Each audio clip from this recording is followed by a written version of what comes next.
अस्सलाम वालेकुम, मैं हूं हमज़ा बशीर और इस वीडियो में हम लोग डिस्कस करेंगे रिंग के रेलिवेंट कुछ डेफिनेशंस हैं उन्हें। तो सबसे पहली जो डेफिनेशन है वो है हमारे पास कम्यूटेटिव रिंग। देखें, जब हम लोग रिंग को डिफ़ाइन करते हैं तो हम लोग कहते हैं a ring is a abelian group under addition, semi group under multiplication and distribution property holds in R.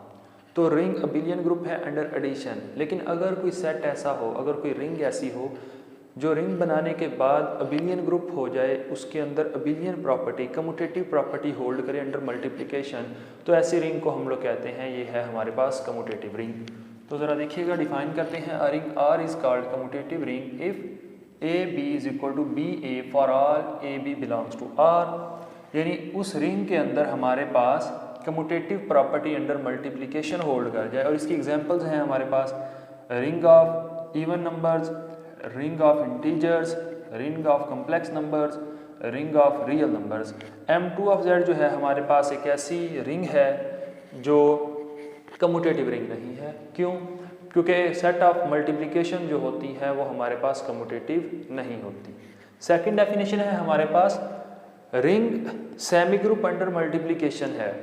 तो इसके अंदर ग्रुप की दो प्रॉपर्टीज़ नहीं, इसके अंदर आइडेंटिटी एलिमेंट और इनवर्स प्रॉपर्टी इसके अंदर होल्ड नहीं करती। इन्हीं दो प्रॉपर्टीज़ को लेकर दो नेक्स्ट टाइप्स हैं रिंग की, या दो और डेफिनेशंस हैं। वो कौन कौन सी हैं? एक है रिंग विद यूनिटी, यानी एक ऐसी रिंग जिसके अंदर अंडर मल्टीप्लिकेशन यूनिटी एलिमेंट आ जाए, उसको हम लोग क्या कहेंगे? Ring with unity. तो इसी से डिफाइन करते हैं a ring R is called ring with identity या ring with unity if R has an element e such that a e is equal to e a is equal to a, यानी उसके अंदर जो ई है वो क्या आ जाए? अंडर मल्टीप्लिकेशन आइडेंटिटी वाला बिहेवियर शो करें। तो इसकी एग्जांपल्स में हमारे पास सेट ऑफ इंटीजर्स हैं और M2 ऑफ Z है, ये दोनों हमारे पास जो है रिंग विद यूनिटी हैं।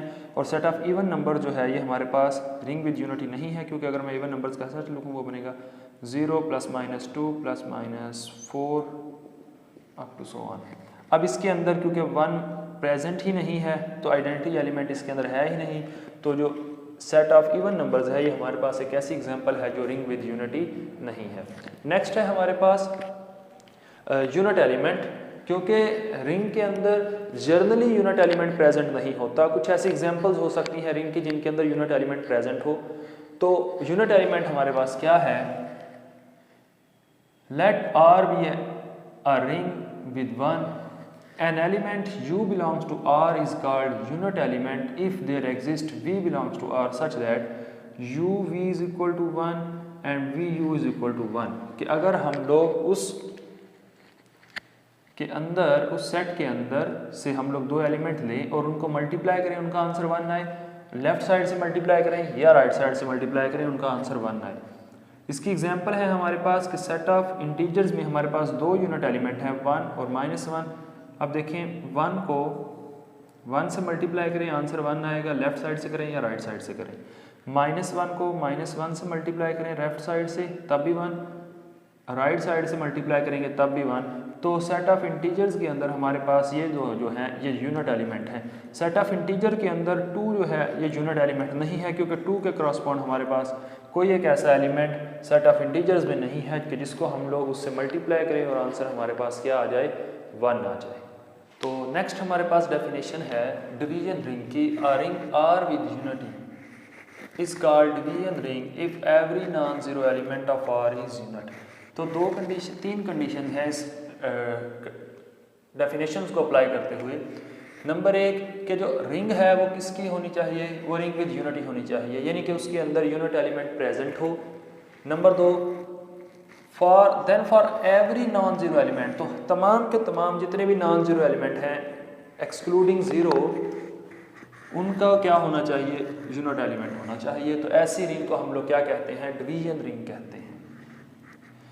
For example set of real numbers हैं, सेट ऑफ रैशनल नंबर्स हैं, ये हमारे पास क्या हैं? डिवीजन रिंग्स हैं। और फील्ड है, यहीं से हम लोग फील्ड की डेफिनेशन करते हैं। Commutative division ring is called field. तो फील्ड हमारे पास एक कम्यूटेटिव डिवीजन रिंग होती है। कम्यूटेटिव होती है डिवीजन रिंग होती है। अगर वो डिवीजन रिंग है तो उसके हर एलिमेंट का unit, every non zero element का यूनिट एलिमेंट होगा। अगर उसके हर नॉन जीरो एलिमेंट का यूनिट एलिमेंट होगा, अगर वो डिवीजन रिंग है उसके अंदर यूनिटी भी होगी और वो कम्यूटेटिव भी होगी। तो ज़रा जर्नलाइज करते हैं फील्ड की डेफिनेशन को। फील्ड हमारे पास अबिलियन ग्रुप होता है अंडर एडिशन, फील्ड हमारे पास अबिलियन ग्रुप होता है अंडर मल्टीप्लिकेशन, लेकिन जो फील्ड में से हम लोग इन्वर्स लेते हैं एलिमेंट्स का वो ज़ीरो के अलावा होता है, यानी f-0 उसकी और डिस्ट्रीब्यूटिव प्रॉपर्टी होल्ड करवाते हैं। तो वही सारी की सारी कंडीशंस वैलिड हो जाती हैं अगर हम लोग इतना सा लिखते हैं, commutative division ring is called field. क्योंकि डिवीजन रिंग जब बात करते हैं तो ये हमारे पास सेमी ग्रुप तो होती ही होती है रिंग अंडर मल्टीप्लिकेशन, इसके अंदर unit element present, identity element आ जाता है और इसके बाद हर नॉन जीरो एलिमेंट का यूनिट एलिमेंट आ जाता है। तो ये अबिलियन ग्रुप बन जाता है अंडर मल्टीप्लिकेशन एक्सक्लूडिंग ज़ीरो। और फिर उसके बाद इसका जो है, क्योंकि अगर ये कम्यूटेटिव है अंडर मल्टीप्लिकेशन तो ये कम्यूटेटिव अबिलियन ग्रुप या अबिलियन ग्रुप अंडर मल्टीप्लिकेशन भी बन जाता है। तो यही हमारी किसकी डेफिनेशन होती है, फील्ड की डेफिनेशन होती है। और इसकी एग्जांपल्स हैं सेट ऑफ रियल नंबर्स और set of rational numbers. Set of integer जो है ये हमारे पास फील्ड नहीं होता, क्यों? क्योंकि ये कम्यूटेटिव भी होता है, ये इसके अंदर यूनिट एलिमेंट भी प्रेजेंट होता है, लेकिन हर नॉन जीरो एलिमेंट का इसके अंदर यूनिट नहीं होता। फॉर एग्जांपल 2 बिलोंग करवा लें अगर आप जी से, तो 2 का अंडर मल्टीप्लिकेशन इनवर्स जो होगा वो 1/2 होगा, जिसके पे आंसर 1 आएगा। लेकिन 1/2 जो है ये एलिमेंट नहीं है जी का।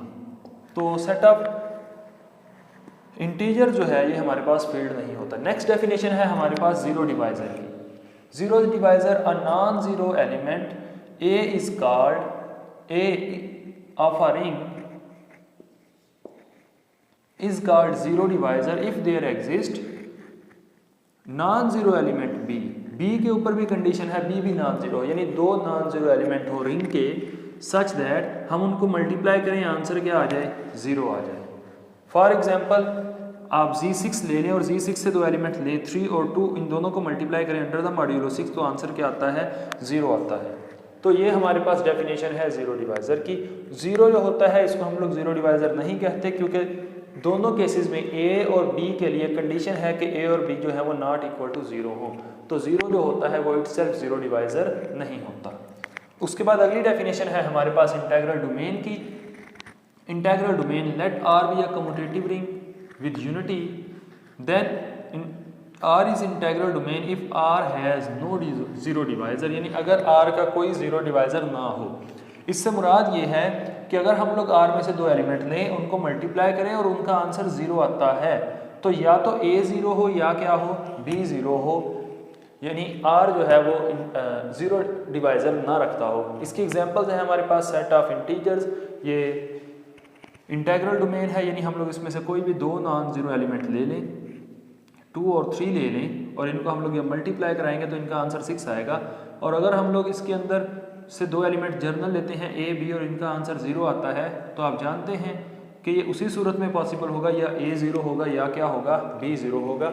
नेक्स्ट हमारे पास एक पॉइंट है कि M2Z set of matrices integral domain नहीं होते। क्यों? सेट ऑफ मैट्रिसेस जो होते हैं वो हमारे पास कम्यूटेटिव रिंग फॉर्म नहीं करते। तो सारी की सारी कंडीशंस हैं।